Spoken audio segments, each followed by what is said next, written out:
I had my youngest son, and he was born with quite a few disabilities. He was born with a cleft palate. He was unable to do anything on his own. He wasn't able to breastfeed. He had an asthma attack. He died in my arms, and so. Again, it was just more of the guilt, more of the blaming myself because I couldn't revive him, I couldn't save him. He was born with so many disabilities, and so I figured it was all my fault. And so I continued to eat, and I gained 200 more pounds. And so one morning, I just remember waking up and just realizing that even though I was functional at 525 pounds, I could still, move around. I could still do things for myself. So I figured it wasn't that bad.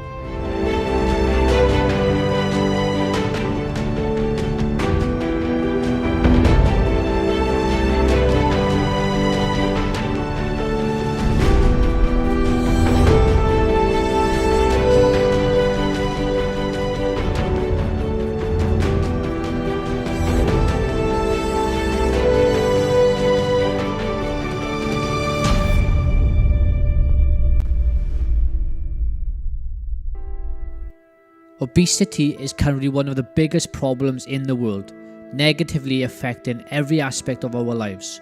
Because of this, I decided to hear from real people, the real stories. I want to know what made them put on the weight in the first place.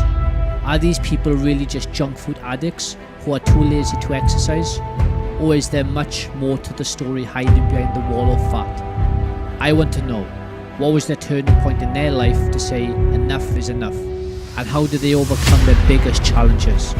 We believe that the real people have more good answers than even the best weight loss programs. We hope that they will inspire, educate and motivate all of us to make changes in our lives. And this is how, together, we can contribute towards a better, healthier and happier world.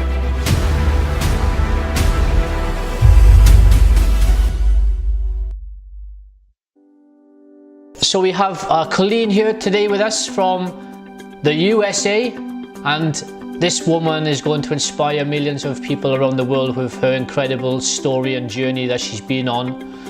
And it's amazing. This number is going to amaze people. Colleen has lost 265 pounds in weight. That is unbelievable. That's incredible. So I just want to say, massive congratulations on that before we get started, and I'm very excited to learn the journey, to learn what you've done, to learn what you've gone through to obtain losing that amount of weight, and to learn what's going to be next for Colleen. So thanks so much for taking the time out. I know you're a busy businesswoman, so thank you so much. No problem. So I think people would be interested to know quite a bit about how you lost the weight, but I'm interested in why did you get to that point of your life of being, must have been about 500 pounds in weight, yes? Yes, yeah. I was 525 at my heaviest. 525 pounds, your heaviest? That's yes. Like over 200 kilos? Yes. 200 kilos? That's like 3 of me.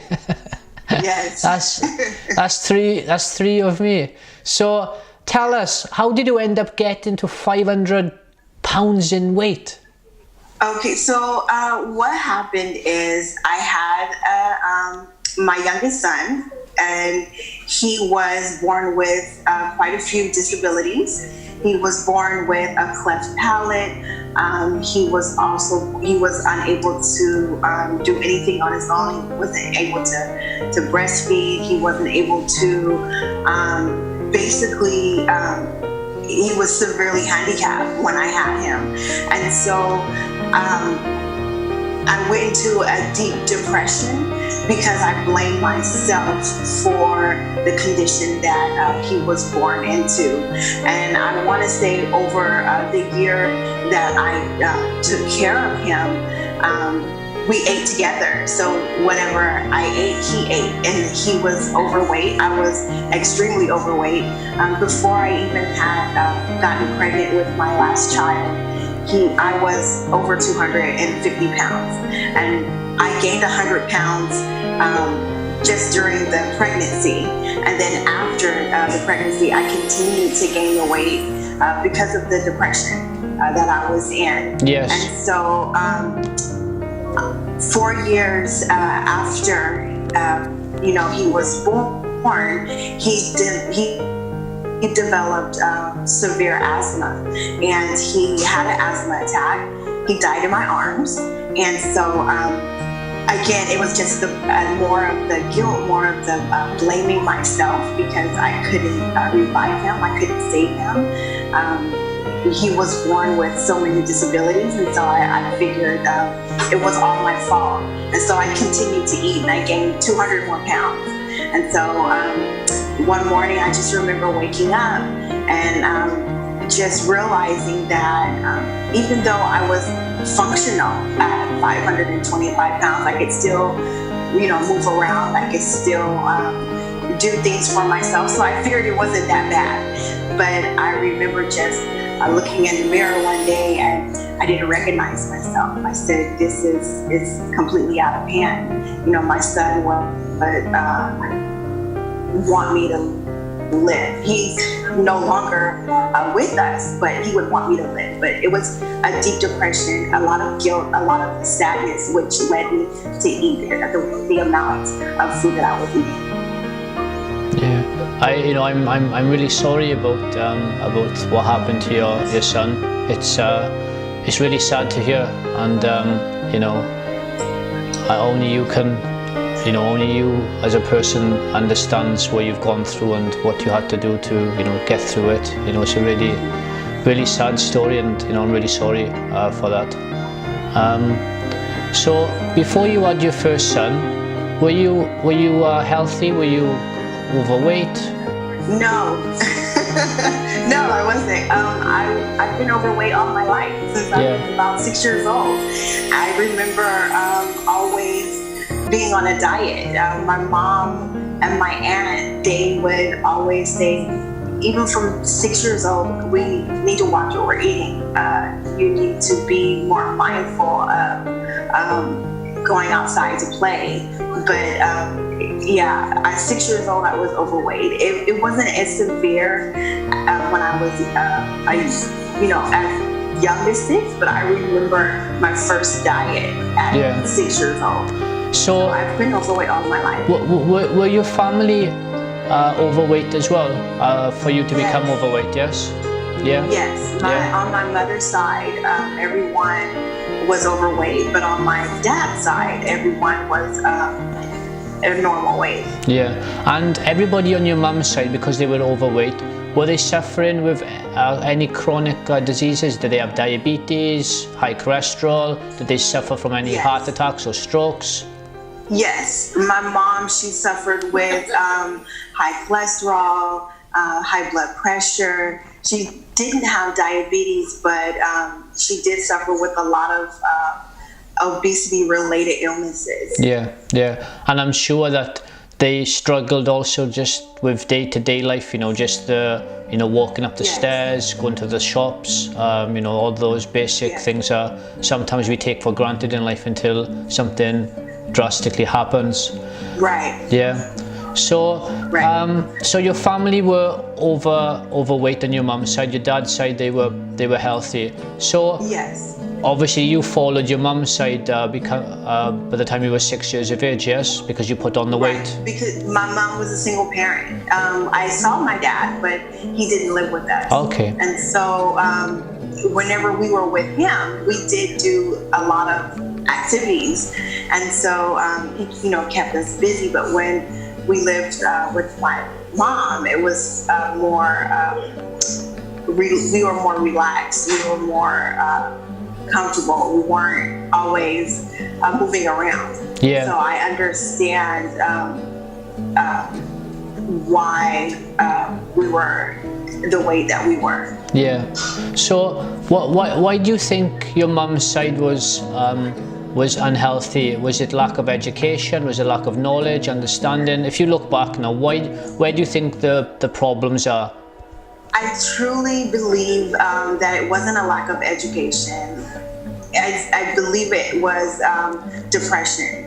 I believe that my mom's side of the family suffers with that, and it's something that's not really talked about too much in the African American community. Yeah. We don't like to say that word, and so it's swept under the rug, but it manifests in other ways. Yeah. And one way that depression manifests in our family is through our eating. Yeah. And so we eat when we're happy, we eat when we're sad, we eat when we're angry, we eat when, food is our comfort, and that's the way that we handle everything. Go ahead. And why do you think that because, I know that African Americans, I have a lot of friends, and they are, they are very strong people, but behind closed doors, would you say that that's how they go into that depression? They show like a face outside, and then when they go behind closed doors, Absolutely. they basically go into that, like you said, that depression, and they don't want to tell anybody because they want to show that they're this strong person on the outside. Yes. Right. Yes, that is correct. Because you, as an African American woman, for me, you can't show that sign of weakness, because the world that we live in is not a world where you can show yourself as being a weak person or weak-minded. So I do believe that depression, especially speaking for my own family, is something that no one talked about, because you're not supposed to show that. Yeah. You're not supposed to admit to being sad, or admit to not being able to handle your emotions. And now things have changed. You do talk about if there's problems going on in your life? Oh, absolutely. Yeah. Yes, I have been in full-time counseling for like the last 4 years. And how does that make you feel? How does it make you feel now when you can just leave go of everything that's on your shoulders?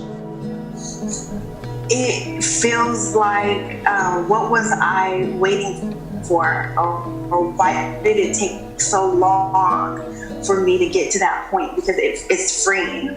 It's not something that it's different. It's something that is really, there's no weight there. And I enjoy that feeling, because I feel like I had a heavy coat on for many years, and I'm finally able to take that coat off and just relax. Yeah. So just going back to your family, your mother's side. So we spoke about that. A lot of African Americans, they like to obviously show that they're strong. They don't like to show any weakness.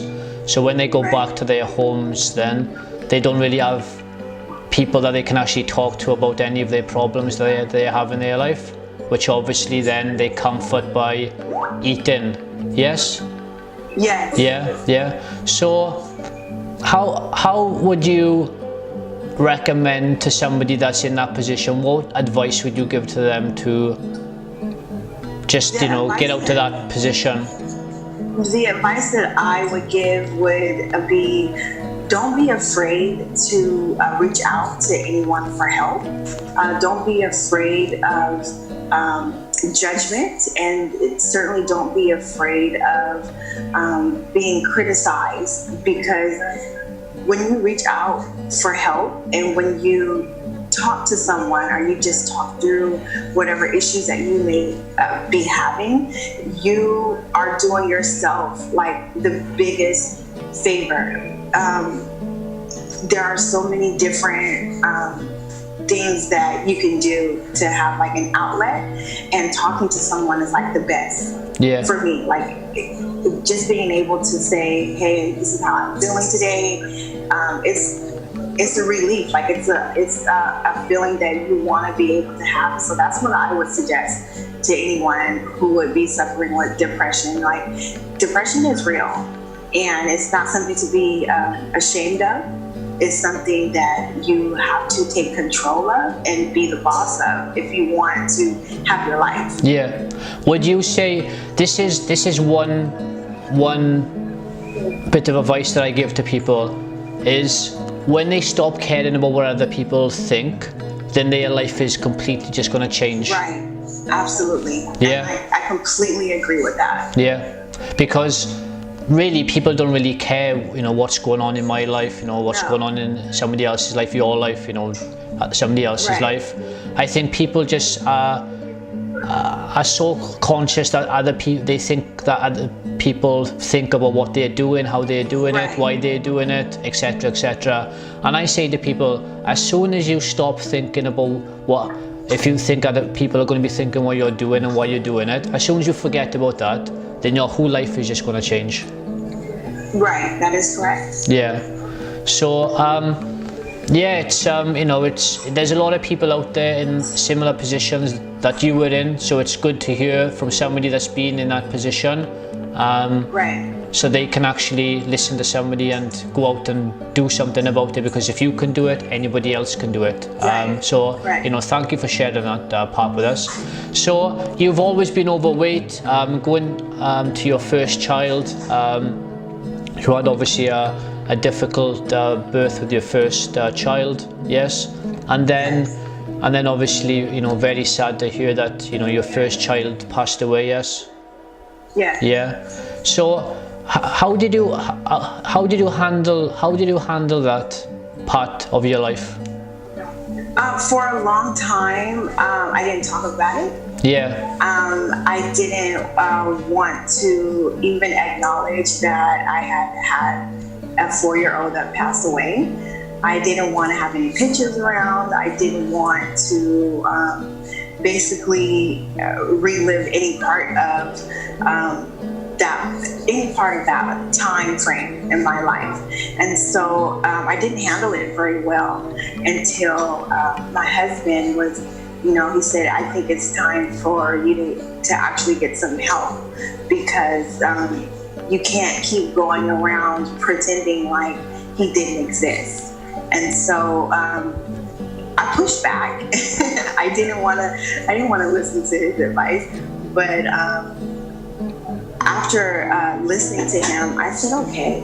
It did take some time. It took about a year for me to say, okay, maybe I do need to get some help. And so what I did was I just started to walk, and I started to pray, and I just asked, God to help me, and everything is just started to pick up from there, because I didn't. I felt lost, and I felt ashamed and embarrassed. Yeah. And so I felt like everyone was always looking at me, or I stayed in the house for many years. I didn't go outside, and so that first step outside, that walk to the corner, was the best thing that I ever could have done. Yeah. Because I kept walking from there. Awesome, well done. So what kind of things were you doing or saying to yourself within those few years? Because obviously over those years you put on like over 200 pounds in weight, yes? Yes. Yeah, so what sort of things were you doing, saying to yourself in that particular time?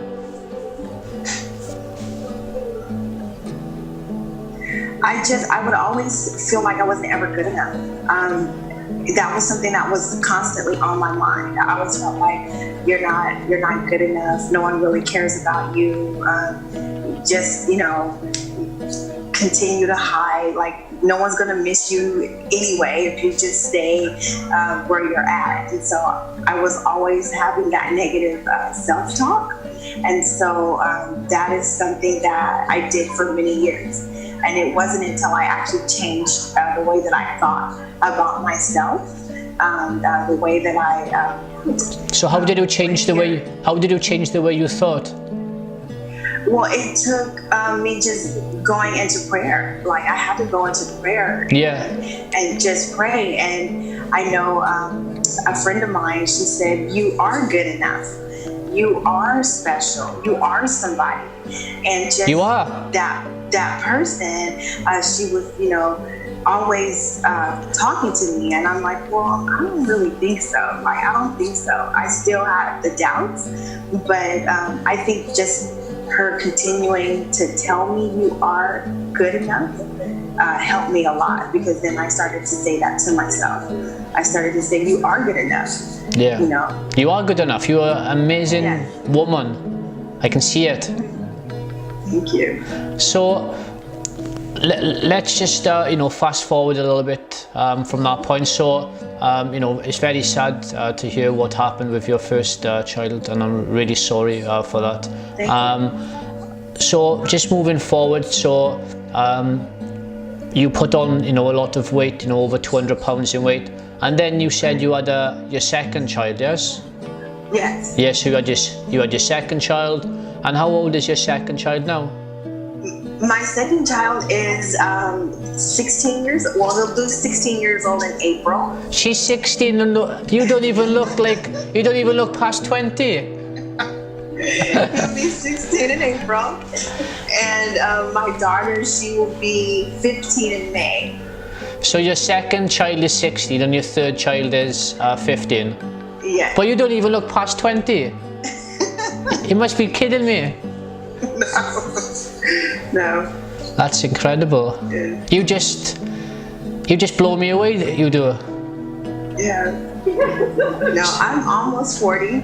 I'll be 38 this year. You don't look your age. You don't look past 30. You do not look past 30. I thought you were like in your 20s. I never asked what your age was. I thought you were in your 20s.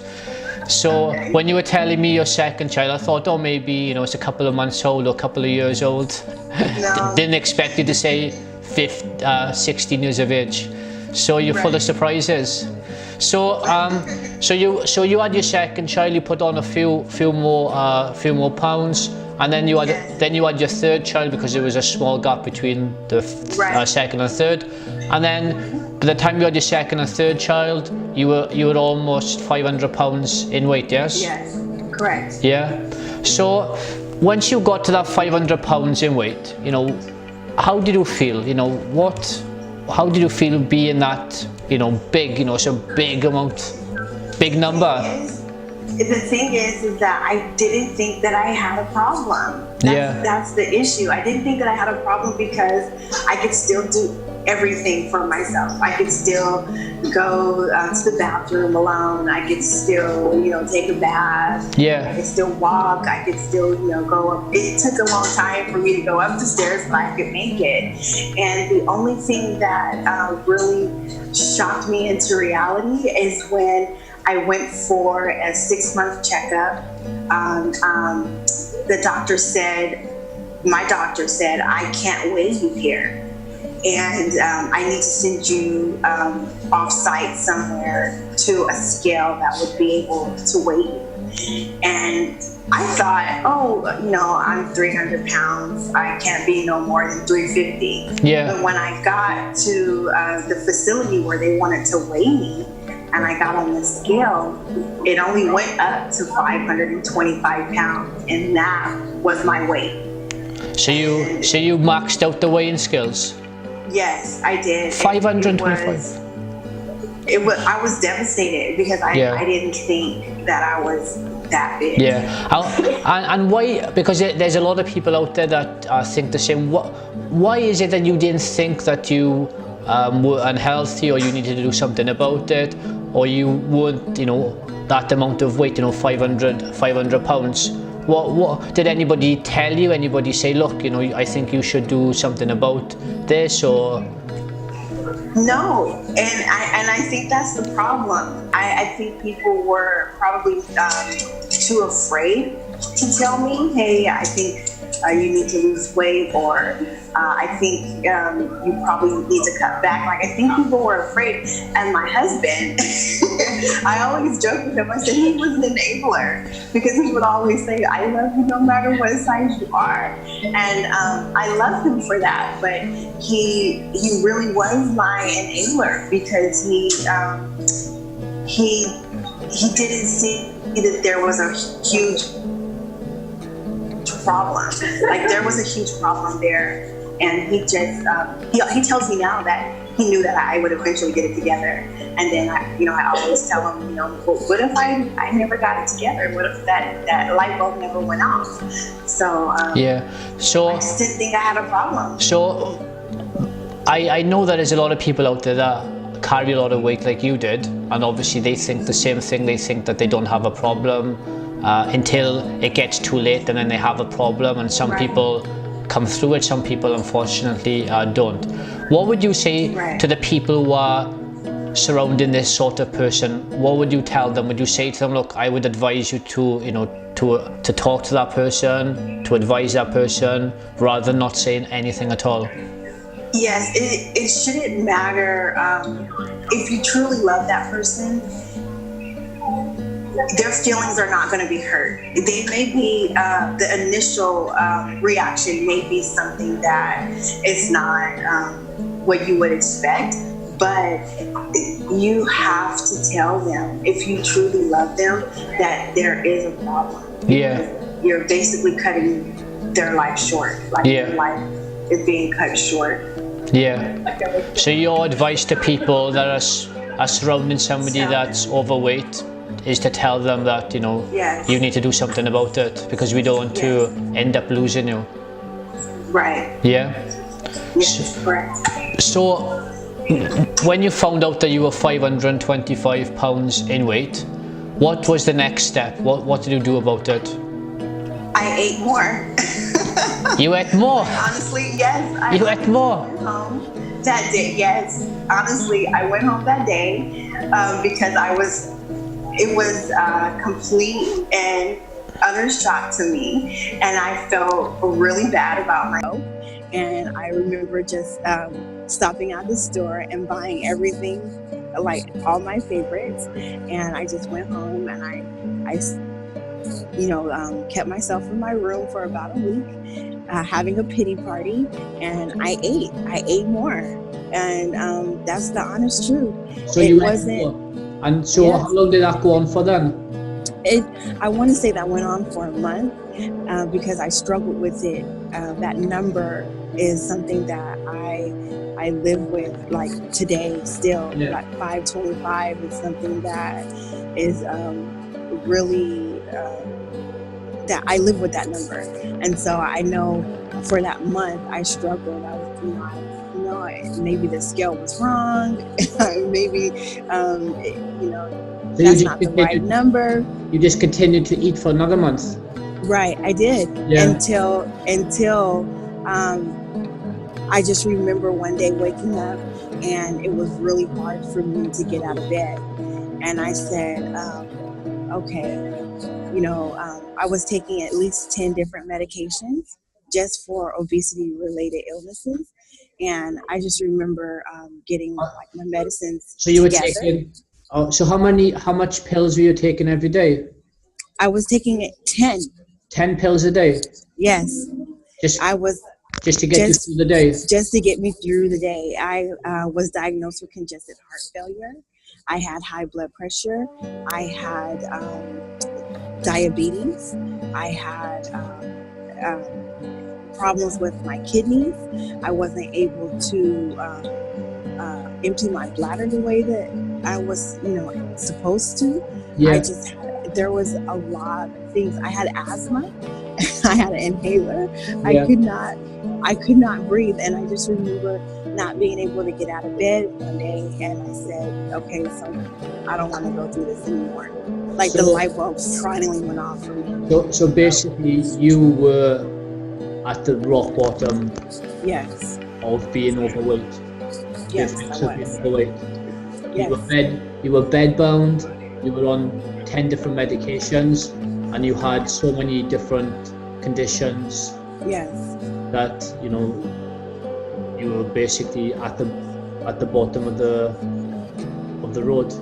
Yes, I was. So how did that make you feel? It made me feel awful. Were you scared? I was afraid because I had my kids at the time. They were 7 and 8 years old. Yeah. And I just remember my daughter getting on the school bus, and she was waving to me, and I said, I can't leave my kids. I can't leave my kids because my mom, she passed away when I was 22, and my dad passed away when I was 18. And so I know what that feels like to not have Yeah. parents. And I'm young. Did your mom pass away because of the obesity? Yes, she did. She had congestive heart failure. Sorry, I'm really sorry about about what's happened. But I'm so happy that you're able to talk about it, because there's a lot of people in the world in the same position. And I just want people to hear this, and I just want people to be happy and live, amazing lives, because we all deserve it. We've done the hard work to get here in the first place. So let's enjoy it. Right. Yeah. So you're laying there in bed, you're over 530 pounds in weight, you're on all these medications, you have all these conditions. What was the next step you took? What is it that you did? What is it that you could do? Well, I started walking. First, it started off with me I got up and I told my husband, I said, let's see if I can walk to the corner. And if I can make it to the corner, then the next day I'll go past that corner and I'll go around the block. Yeah. And so he said, okay. And I went to the corner that day, and it was okay. So it was fine. So how was it getting to that corner? What was going through your head? Because you had all this fear laying in bed, I'm sure you were very scared. Right. What was going through your mind from the time you got up to the bed until the time you got to the corner? And how was it? I just wanted to make it to the corner. That was the only thing that was going through my head. I was like, if I can make it to this corner, then I can do it. And I just remember saying, Lord, just allow me to get to this corner, because if I get to this corner, then I know you'll take me the rest of the way. And I got to that corner and I said, okay. And I forgot that once I got to the corner, I had to turn around and come back home.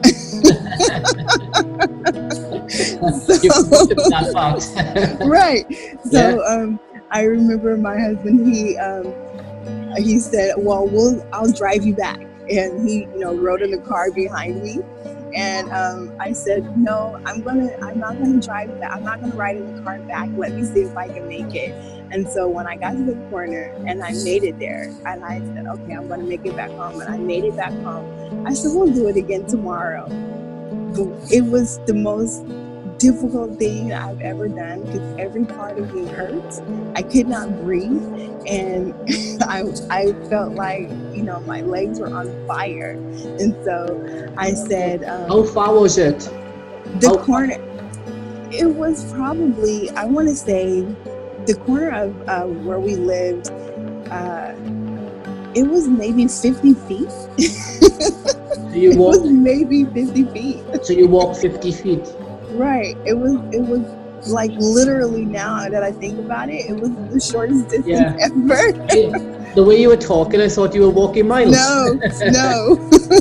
So by the time you walked there and walked back, you must have been completely exhausted, yes? Yes. Yeah. So how do you motivate yourself then the next day to go? Because you've just walked 50 feet and back, and you're completely exhausted, everything. Right. You're out of breath, your probably heart is beating like there's no tomorrow, you're probably sweating as well, probably panicking a little bit, worried as well. Yes. You don't know what's going to happen, especially if you're on all this medication, right, and diagnosed with all these conditions. So how did you feel that day? How did you get up the next day to do exactly the same? I actually liked the feeling that I had. Like I felt really good, because I hadn't been outside in a really long time. Yeah, how long? So I want to say I have been inside for maybe a year. So you hadn't gone outside for 1 year? I have been inside for maybe a year, and it felt really good just being outside. And there was no one outside who was making fun of me. And actually, I remember this car that passed by me, they actually honked the horn and waved. And so I felt like that felt really good. And so I said, I'm going to get up and I'm going to put my shoes on. I'm going to go outside and I'm going to do it again tomorrow. I bet you when they honked that horn, you put a bit of a sexy walk on then, yeah? No, it was a good feeling. I thought that people would criticize me, but every person that I had ever encountered motivated me and always encouraged me to keep going. Yeah. And so that corner turned into 2 blocks, and then it turned into 3 blocks, and then it turned into a mile walk and 2 mile walks. And today I walk at least 8 miles. And so it was a process. So, what would you say the biggest challenges were for you in that process of getting up and making the initial moves to walk every day, further and further, week by The, week? the biggest challenges for me as I started to lose the weight was all of the skin.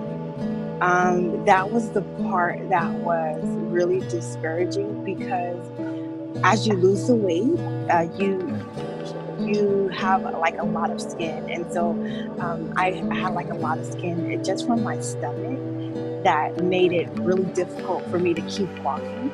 And so like every time I would walk, I would kick my stomach and so because it was hanging. And so that was the discouraging part, and I kept saying to myself, well, if I could just keep walking and it can get, maybe I can get it removed one day, not thinking that it would ever, actually happen.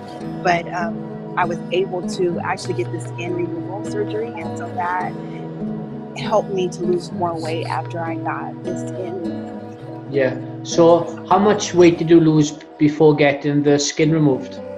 I had to I lost 200 pounds before I got the skin removed. I just recently had the skin removed. I want to say it's been a year since that has happened. And so it's just been. So you lost 200 pounds before the skin removal, and then before the skin removal. and then how much weight did you lose then after the skin had been removed? After after my surgeon removed the skin, he removed 25 pounds worth of skin. And so it was one of the biggest that he had ever done.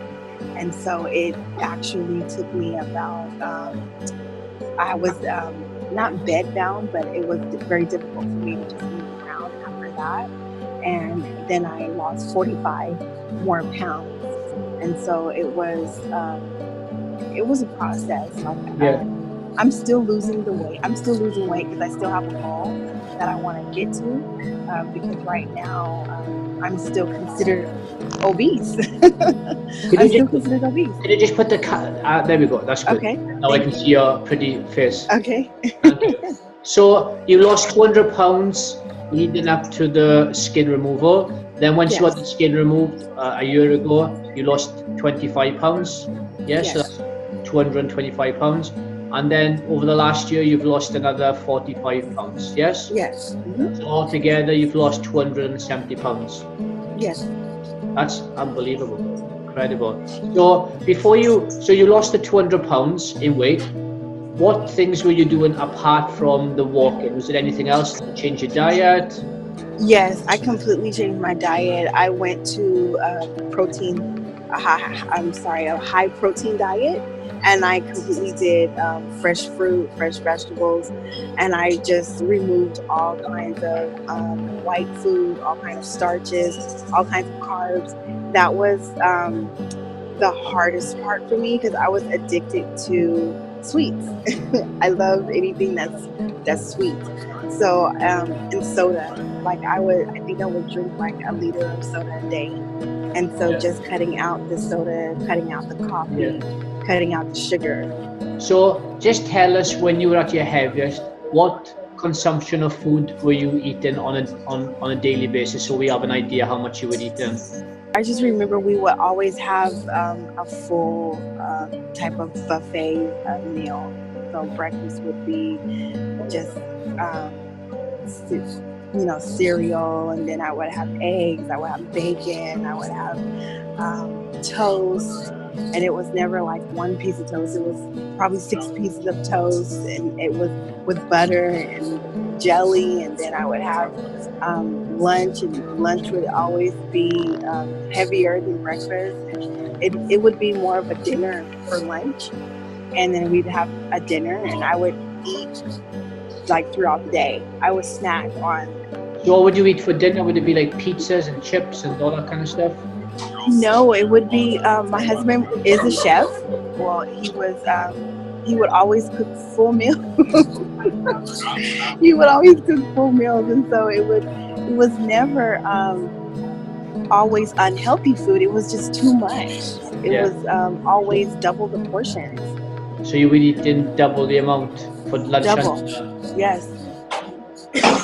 And would you be drinking lots of soda as well throughout the day? Yes. How much soda would you say you would drink a day? At least a liter.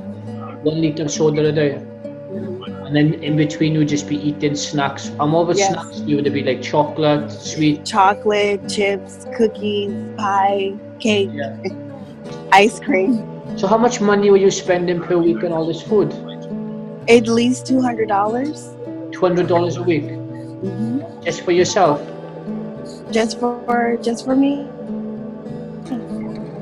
That's unbelievable. And we constantly would eat out. We would constantly eat out. Like we always went out to a restaurant to eat.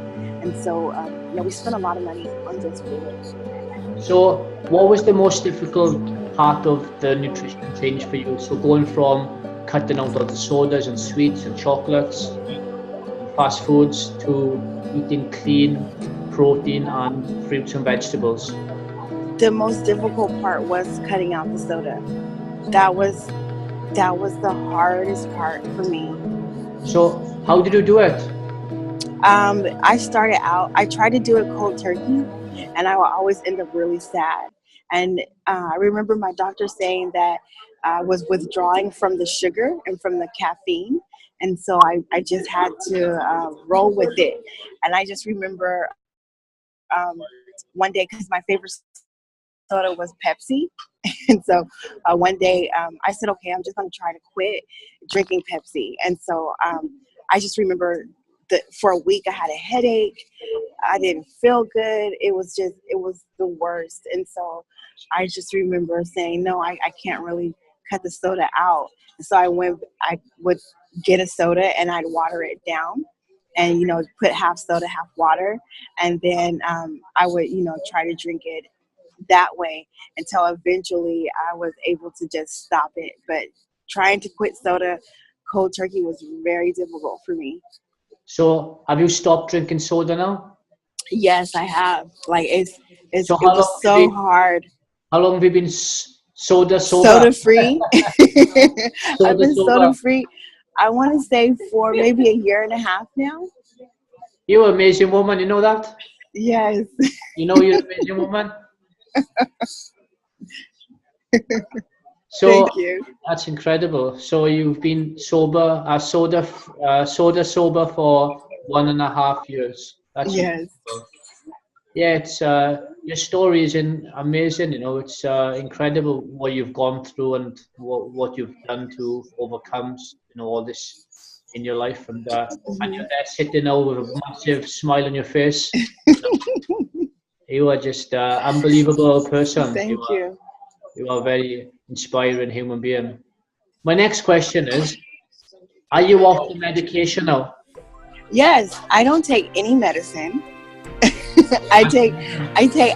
The only thing that I do take is a multivitamin, and that is just to make sure that I have like all the strength and everything that I need. But my doctor did recently put me on some iron, but that's the only thing that I take now. Those are a multivitamin and some iron is the only thing. So how long have you been off the medication? I've been off medicine for 2 years. Completely off medicine. It feels really different because I'm used to taking something every day, and so I've been off medication for that long. I no longer have congestive heart failure. When I go to see my doctor, they always tell me that I'm their walking miracle because they never have seen anyone do a turnaround the way that I have, and so I always say that I give credit to God because. That is the only person that I can give the credit to. And I'm going to give the credit to you because you're an incredible human being. You know that? Thank you. So you've been off the medication for over 2 years, and a lot of your your conditions have disappeared as well, yes? Hmm. So what conditions have you got left to get rid of? I have nothing left. I Everything is have nothing. Everything is gone. I have nothing left. I no longer have diabetes. I get checked yearly for that. My numbers, to qualify for diabetes, you have to be like an 8.1, and I'm a 6.2. So I'm no longer diabetic. I no longer have high blood pressure. I no longer have cholesterol. I no longer have asthma. I no longer have congestive heart failure. I don't have any of the joint pain that I used to have. I used to have like severe joint pain in like my knees and in my the heels of my feet. I no longer have that. Everything is gone. And how does that make you feel? It makes me feel really weird. It makes me feel lighter. It makes me feel I don't know, free. I just feel free. So what's next for you? Like, you know, you've lost 270 pounds. You know, what's the next stage of your journey? So right now I'm in the middle part of the next stage of my journey. So I've had the skin removal from my stomach. I had a tummy tuck done, and I just had a breast lift, a breast reduction and contour. I had that done January this year. So I'm still actually recovering from that surgery. And then I'm gonna also have my arms, some skin removed off of my arms. And then I think I'll be done. I think I'll be on to the maintaining phase, and just, living my life. So will you ever go back to that lifestyle that you were living before? No. When I think about it, I always am like, I don't even understand. I don't know how that person is.